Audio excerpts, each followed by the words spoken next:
Good afternoon. Once again, coming to you live from the driver's seat. And it's Saturday.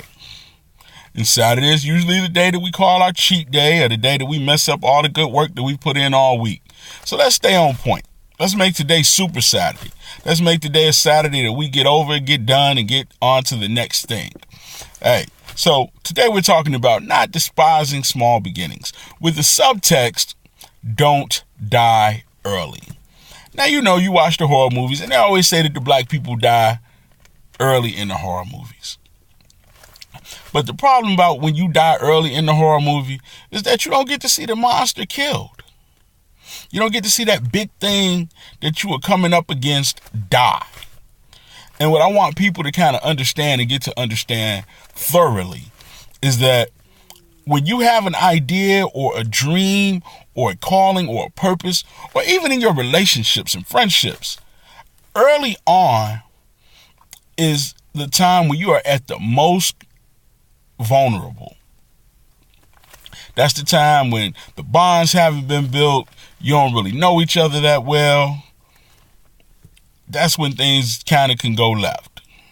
Same thing in a business relationship. People you've been doing business for years with, something happens, that's not who John is, because you know John, and you know John wouldn't do that. But something happens early, and it's like, might not be able to trust him.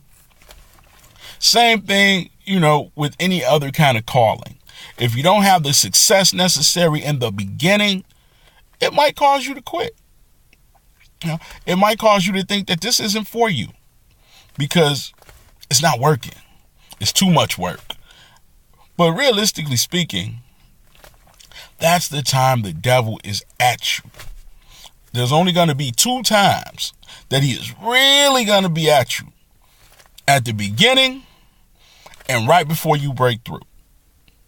So we're going to talk about the beginning today. So say you do get into a new situation and you're like, man, I really think this is what God has called me to do. What kind of steps do you need to take? Well, the first step you need to take is to be honest. Be honest with yourself about what it is that you really are trying to accomplish. Is it your dream? Is it your mother's dream? Is it an old dream? What really is this that is in front of me? Because a lot of times people fail just simply because it didn't mean that much to them. You get into an argument or a fight with somebody, and then they go hard and you back down, and you find out that it meant a whole lot more to them than you. Same thing with relationships. Sometimes you get into a relationship with somebody and it didn't really mean a lot to you, so you put it down easily. Then worry about it, just let it slide off. Just simply because you hit a bad patch or some rocky moments. But then what happens? You go back, or you look back, or you see that person 2-3 years later and they're with someone else. And all the things that you saw in them, they finally grew into. They just didn't grow into them with you. Same thing with business ideas. You turn on the TV and you see something that you thought of 10 years ago making somebody else rich. But if you die early, if you give up early, if you faint too quick, you never get to see what would have happened.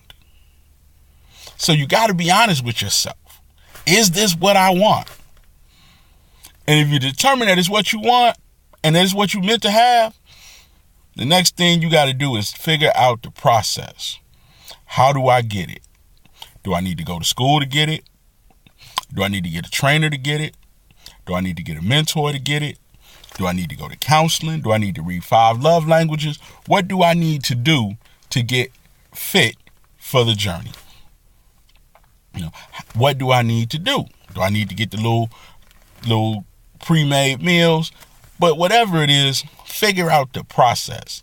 Because once you figure out how to get there, you're almost there. Now, last but not least is fall in love with the process. Once we know what to do, now we got to do it and do it consistently. We got to do it long enough to see it start bearing fruit. And that's what I mean by not dying early. That we got to stick with it until it works. Because it might not work right away. It's like having to go to work and having a raggedy car. It might not start the first time. Then you might have to pat the gas. You might have to get out, shake a couple wires before it starts. But once it starts, it's going to get you to work. Same thing with your plan, same thing with your purpose, same thing with relationships. You might have to do a few things and make a few adjustments early on.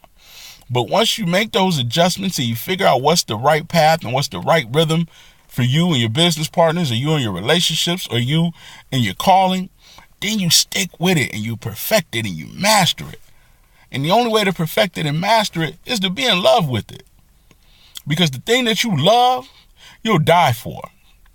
And I'm not saying die in a physical sense where we stop breathing. I'm saying that we'll stop doing other things that are keeping us from achieving our goal. So you'll kill laziness. You'll kill jealousy. You'll kill slothfulness. You'll kill pride because it's too heavy. You'll take those things out of your bag because you don't want to be bag ladying your way through life. So again, figure out what it is you want to do and be honest and figure out if it's yours. 2, figure out how to do it. 3, fall in love with doing it and make it you. Make that word become flesh, your flesh.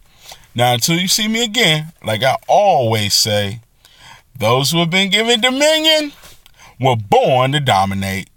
Have a great afternoon. Enjoy your weekend and just get started.